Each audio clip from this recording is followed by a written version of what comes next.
अगर उस रात कर्ण ने सिर्फ एक शब्द बदल दिया होता तो महाभारत की पूरी दिशा बदल जाती। कभी कभी इतिहास तलवारों से नहीं, एक निर्णय से बदलता है, और वह निर्णय उस रात कर्ण के हाथ में था। शंख अभी बजे नहीं थे, पर भाग्य अपनी चाल चल चुका था, क्योंकि कर्ण के सामने सत्य खड़ा था। क्या होता अगर अर्जुन का सबसे बड़ा शत्रु उसका सबसे बड़ा सहारा बन जाता? कुरुक्षेत्र का युद्ध शुरू होने से पहले ही जीता या हारा जा सकता था। तो आइए हम जानते हैं, अगर कर्ण पांडवों की ओर होता तो क्या होता। कुरुक्षेत्र अभी रणभूमि नहीं बना था, पर धरती को आने वाले रक्त की आहट सुनाई देने लगी थी। हजारों रथ पंक्तिबद्ध खड़े थे, ध्वज हवा में लहरा रहे थे। योद्धा अपने शस्त्रों को अंतिम बार परख रहे थे, लेकिन उस विशाल युद्ध से पहले एक ऐसा निर्णय लिया जाने वाला था जो पूरी महाभारत की दिशा बदल सकता था। रात गहरी थी। कौरव शिविर के बाहर एक अकेला योद्धा आकाश की ओर देख रहा था। वह था कर्ण। उसकी आंखों में आग भी थी और पीड़ा भी। वह जीवन भर अपमान से लड़ा था। सूत पुत्र का ताना उसकी आत्मा में तीर की तरह धंसा था। तभी पीछे से एक शांत स्वर आया, क्या तुम्हें कभी लगा कि तुम वह नहीं हो जो संसार तुम्हें समझता है? कर्ण ने मुड़कर देखा। सामने खड़े थे श्री कृष्ण। कर्ण ने पूछा, माधव इस समय? श्री कृष्ण ने धीरे धीरे कहा, आज मैं तुम्हें युद्ध की नीति नहीं समझाने आया, आज मैं तुम्हें तुम्हारा जन्म बताने आया हूँ। कर्ण का हृदय तेज धड़कने लगा। तुम सूत पुत्र नहीं हो कर्ण, तुम कुंती के प्रथम पुत्र हो, तुम पांडवों के ज्येष्ठ भाई हो। शब्द जैसे आकाश से गिरे। कर्ण स्थिर रह गया। उसके मन में एक साथ हजारों स्मृतियां उमड़ पड़ी। बचपन का तिरस्कार, द्रोण की अस्वीकृति, परशुराम का श्राप, द्रौपदी का अपमान। तो मैं पांडव हूँ, उसने कांपते स्वर में कहा। श्री कृष्ण ने पूरी कथा कह सुनाई। कुंती का वरदान, सूर्य देव का तेज और नदी में बहता वह शिशु। कर्ण की आंखों से आंसू बह निकले। तो मेरा जीवन झूठ पर आधारित था? श्री कृष्ण बोले, नहीं कर्ण, तुम सत्य से अनजान थे। अब तुम्हारे पास अवसर है सत्य के साथ खड़े होने का। श्री कृष्ण ने कहा, यदि तुम पांडवों के साथ आ जाओ तो राज्य तुम्हारा होगा। तुम ज्येष्ठ हो, हस्तिनापुर का अधिकार तुम्हारा है। कर्ण के सामने दो चेहरे उभरे।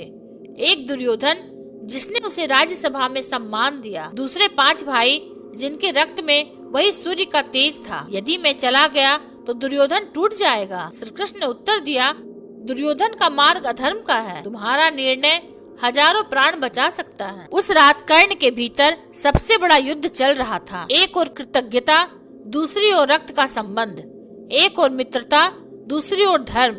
वह मौन खड़ा रहा। आकाश में बादल छा गए, जैसे प्रकृति भी निर्णय की प्रतीक्षा कर रही हो। कर्ण ने गहरी सांस ली। माधव, मैं जीवन भर सम्मान का भूखा रहा। दुर्योधन ने मुझे वह दिया, पर आज मुझे ज्ञात हुआ मैं जन्म से ही राजा था। कुछ क्षणों बाद उसने कहा, यदि मेरे एक निर्णय से यह युद्ध छोटा हो सकता है तो मैं पांडवों के साथ जाऊंगा। श्री कृष्ण की आंखों में संतोष था। इतिहास ने करवट ले ली। सुबह होते ही समाचार फैल गया। कर्ण पांडव शिविर में चला गया। कौरव सेना में सन्नाटा छा गया। दुर्योधन के हाथ से गदा छूट गई। यह विश्वासघात है, पर भीतर कहीं वह जानता था यह निर्णय केवल राजनीति नहीं, सत्य का परिणाम था। कर्ण जब पांडव शिविर पहुंचा तो सबसे पहले युधिष्ठिर बाहर आए।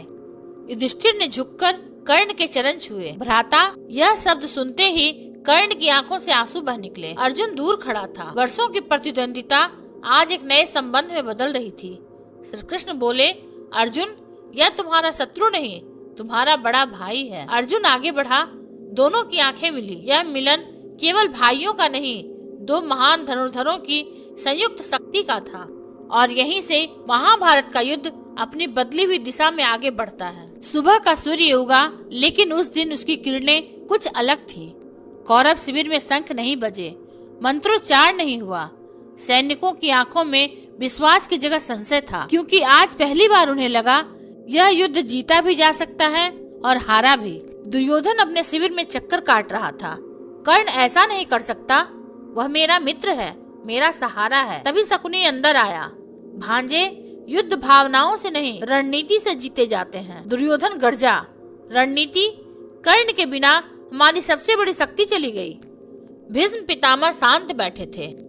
उन्होंने धीमे स्वर में कहा, मैंने पहले ही कहा था दुर्योधन, यह युद्ध अधर्म पर आधारित है। अब परिणाम सामने है। दुर्योधन ने क्रोध में कहा, पितामह, क्या आप भी मेरा साथ छोड़ देंगे? भीष्म पितामह ने आंखें बंद कर ली। मैं हस्तिनापुर का रक्षक हूँ, पर सत्य से मुंह नहीं मोड़ सकता। उधर पांडव शिविर में उत्साह था, लेकिन श्री कृष्ण गंभीर थे। उन्होंने सभी को बुलाया। कर्ण अब हमारे साथ है, पर इसका अर्थ यह नहीं कि युद्ध सरल हो गया। दुर्योधन अब और भी उग्र होगा। कर्ण आगे आया। मुझे कौरवों की पूरी सेना का विन्यास ज्ञात है, उनकी रणनीति, उनकी कमजोरियां, सब। भीम मुस्कुराए। तो आज पहली बार हमें वास्तविक लाभ मिला है। अर्जुन अभी भी मौन था। कर्ण उसकी ओर बढ़ा। अर्जुन, हम दोनों ने एक दूसरे को शत्रु समझा, पर यदि हम साथ लड़े तो यह युद्ध शीघ्र समाप्त हो सकता है। अर्जुन ने गहरी सांस ली। भ्राता, मैंने तुम्हें सदैव प्रतिद्वंदी माना, आज तुम्हें अपने साथ देखना मेरे लिए भी नया है। श्री कृष्ण मुस्कुराए। जब शक्ति और कौशल एक दिशा में खड़े हों, तब इतिहास बदलता है। युद्ध का पहला दिन शंखनाद हुआ। भीष्म पितामह ने कौरव सेना का नेतृत्व संभाला, लेकिन आज सामने केवल अर्जुन नहीं था, उसके साथ कर्ण भी खड़ा था। दोनों रथ समान गति से आगे बढ़े। कौरव सेना में हलचल मच गई। दोनों महान धनुर्धर एक साथ। भीष्म ने देखा, उनकी आंखों में संतोष की हल्की झलक आई। यदि कर्ण पांडवों के साथ हैं, तो यह युद्ध शीघ्र समाप्त होगा। पहले दिन का युद्ध भयंकर था। भीष्म पितामह के बाण वर्षा की तरह बरस रहे थे। अर्जुन ने उनका सामना किया, पर आज कर्ण भी उनके साथ था। कर्ण ने दाहिने से आक्रमण किया, अर्जुन ने बाएं से। भीष्म पितामह को पहली बार दो दिशाओं से समान शक्ति का सामना करना पड़ा। उनके रथ का ध्वज कट गया। दुर्योधन ने दूर से अदृश्य देखा, उसका चेहरा पीला पड़ गया। यदि यह ऐसे ही चलता रहा तो पितामह अधिक दिनों तक नहीं टिकेंगे। द्रोणाचार्य ने अश्वत्थामा से कहा, कर्ण का पांडवों के साथ होना रणनीति की दृष्टि से विनाशकारी है। अश्वत्थामा बोला, पिताश्री, क्या हम उसे रोक नहीं सकते? द्रोण गंभीर थे। कर्ण अब धर्म के साथ है, उसका मन स्थिर है। ऐसे योद्धा को केवल शक्ति से नहीं, भाग्य से हराया जाता है। रात को दुर्योधन ने कर्ण को संदेश भेजा, मित्र, अंतिम बार मिलो। कर्ण गया। दुर्योधन अकेला खड़ा था। कर्ण, क्या मेरी मित्रता इतनी कमजोर थी? कर्ण की आंखें नम थी। नहीं दुर्योधन, तुमने मुझे सम्मान दिया, मैं जीवन भर ऋणी रहूंगा, पर जब सत्य सामने आया तो मैं उससे मुंह नहीं मोड़ सका। दुर्योधन की आवाज कांप गई। तो अब तुम मुझे मारोगे? कर्ण शांत था। यदि आवश्यकता पड़ी तो धर्म के लिए शस्त्र उठाऊंगा, पर मैं तुम्हारे प्रति द्वेष नहीं रखता। दुर्योधन की आंखों में पहली बार अकेलापन था। तीसरा दिन, निर्णायक मोड़। अब पांडवों की रणनीति स्पष्ट थी। कर्ण ने कौरव सेना की कमजोर पंक्तियों पर आक्रमण कराया। भीम ने गदा से मार्ग बनाया। अर्जुन ने दिव्यास्त्रों का प्रयोग किया। तीसरे दिन ही कौरव सेना का बड़ा भाग टूट गया। शकुनी घबरा उठा। यदि ऐसा ही रहा तो 10 दिन भी युद्ध नहीं चलेगा। मूल इतिहास में भीष्म पितामह सरसैया पर 10वें दिन गिरे थे, पर इस बदले इतिहास में 7वें दिन ही अर्जुन और कर्ण ने मिलकर भीष्म को घेर लिया। कर्ण ने उनके रथ के पहिए तोड़े, अर्जुन ने बाणों की वर्षा की। भीष्म पितामह मुस्कुराए, आज मैं संतुष्ट हूँ। हस्तिनापुर के दोनों महान धनुर्धर एक ही पक्ष में हैं। वे सरसैया पर गिरे। युद्ध की दिशा पूरी तरह बदल चुकी थी। भीष्म पितामह के पतन के बाद द्रोणाचार्य ने नेतृत्व संभाला। उनका क्रोध भयंकर था। आज मैं पांडव सेना को ध्वस्त कर दूंगा। पर कर्ण ने अर्जुन से कहा, द्रोणाचार्य की सबसे बड़ी शक्ति है उनकी रचना चक्रव्यूह, पर मैं उसका भेदन जानता हूँ। अब अभिमन्यु अकेला नहीं था। कर्ण और अर्जुन दोनों ने मिलकर चक्रव्यूह तोड़ा। अभिमन्यु सुरक्षित रहा। यह इतिहास का दूसरा बड़ा परिवर्तन था। युद्ध अब निर्णायक चरण में था।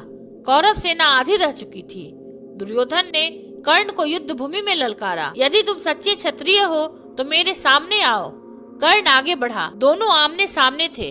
वह मित्रता जो कभी अटूट थी, आज शस्त्रों में बदल चुकी थी। गदा और बाण टकराए। युद्ध लंबा नहीं चला। कर्ण ने दुर्योधन को घायल किया, पर प्राण नहीं लिए। भीम आगे आए। इतिहास का वह क्षण जहां भीम ने दुर्योधन को परास्त किया अब भी वही रहा, पर फर्क यह था, कर्ण मौन खड़ा था। 18 दिन का युद्ध अब 12वें दिन ही समाप्त हो गया। हानि कम हुई। अभिमन्यु जीवित रहा। घटोत्कच सुरक्षित रहा। द्रौपदी के पुत्र जीवित रहे। श्री कृष्ण ने युद्ध भूमि की ओर देखा। एक निर्णय कितने जीवन बचा सकता है। कर्ण का राज तिलक हुआ। युधिष्ठिर उनके दाहिने खड़े थे। प्रजा में चर्चा थी, यदि कर्ण पहले से पांडवों के साथ होते तो क्या युद्ध होता ही? श्री कृष्ण मुस्कुराए, मनुष्य को सत्य का ज्ञान समय पर हो जाए तो विनाश टल सकता है। अगर कर्ण पांडवों की ओर होता, युद्ध छोटा होता। भीष्म पितामह शीघ्र गिरते, अभिमन्यु न मरता, कौरव सेना जल्दी टूटती और दुर्योधन का अंत फिर भी निश्चित था, क्योंकि अंततः धर्म ही विजय पाता है। अगर आपको यह वीडियो अच्छा लगा हो तो इसे लाइक, हाइप और सब्सक्राइब अवश्य करें। धन्यवाद।